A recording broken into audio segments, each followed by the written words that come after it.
This is Inside Indiana Business Radio for the afternoon of Wednesday, December 13th, 2023. I'm Kate Sharon. Officials with the Gary Chicago International Airport on Wednesday announced the acquisition of the Griffith-Merrillville Airport, located about 10 miles south in Lake County. Plans for the acquisition, valued at $1.8 million, began in late 2022, and officials say it will build on the significant growth and investment the Gary Airport has seen over the last decade. Additionally, airport officials say the deal will provide avenues for future infrastructure enhancements at the Griffith-Merrillville Airport. The acquisition was funded through previously budgeted dollars generated from local airport revenue sources, the Gary Airport said, adding that it received instrumental support from the Federal Aviation Administration and Indiana Department of Transportation to make the deal happen.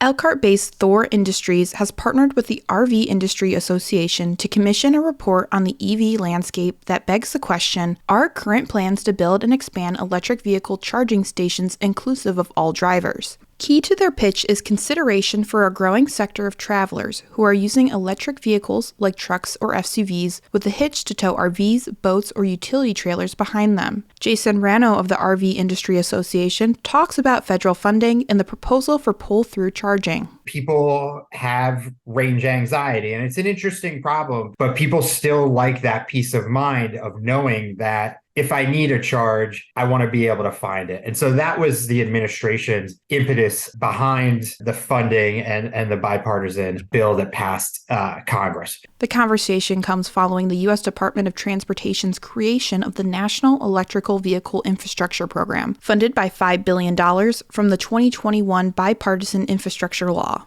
Members of Columbus-based Centra Credit Union and North Park Community Credit Union in Central Indiana have voted in favor of a merger between the two institutions. Centra announced Tuesday that effective January 1st, North Park will merge into Centra, and plans are in place to reopen two of North Park's previously closed service centers. North Park bills itself as the first and only virtual credit union in the country. The institution, which dates back to 1933, went virtual in 2019 after closing its service centers in Zionsville and Lebanon. North Park announced its intention to merge with Centra in October after receiving approval from the Indiana Department of Financial Institutions and National Credit Union Association. From the number one source for Indiana business news, this is Inside Indiana Business Radio. Whether it's a new hire or a noteworthy promotion, IIB's Bigwigs and New Gigs serves as a platform to promote your team. Our revamped offering includes being featured on both the newly redesigned newsletter and at InsideIndianaBusiness.com. Subscribers to the Business News subscription save $10 off every listing.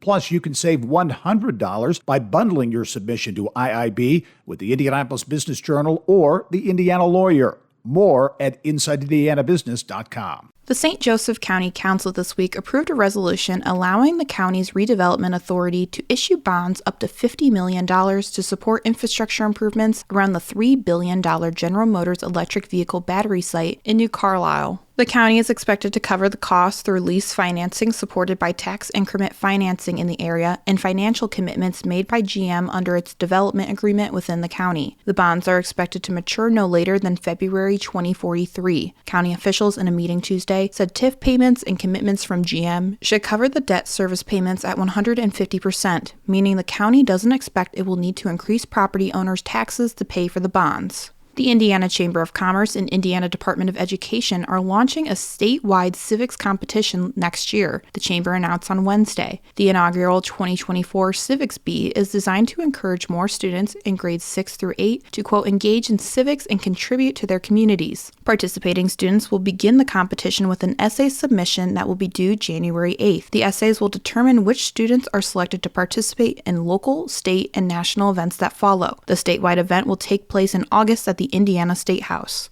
In a typical slow home buying month this November, Indiana home sales both followed that seasonal trend as well as the state's larger downward trend, according to the Indiana Association of Realtors data. This year, the state's market has consistently underperformed year over year, including closings and listings well below last year's totals for the same month. However, a bright spot this month is the number of listings continues to rise, a 3% year-over-year increase with 6,567. It's the seventh month of month-over-month increases, meaning about 13,241 houses were available on average average in November. Home sales were 8% below 2022 at 5,870 closings, which the IAR says is the first percentage gap since March to be in the single digits. The organization credits falling mortgage rates and more housing inventory as market stabilizers. As regions across Indiana gear up for another allotment of transformative state dollars, the Evansville Regional Economic Partnership has released a survey calling for any capital or infrastructure projects spurring new local growth in population, wages, and health outcomes. The second round of Regional Economic Acceleration and Development Initiative, or READY 2.0, will provide another $50 million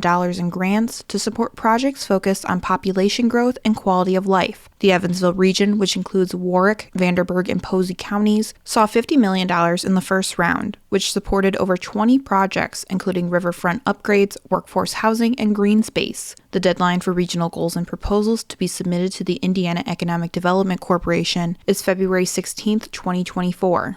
Vincennes University President Chuck Johnson is this week's guest on the Business and Beyond podcast with Gary Dick, presented by PNC, a weekly conversation with high-profile Hoosiers in business, sports, entertainment, and beyond, available now from your favorite podcast provider. I'm Kate Sharon for Inside Indiana Business, Radio on Demand.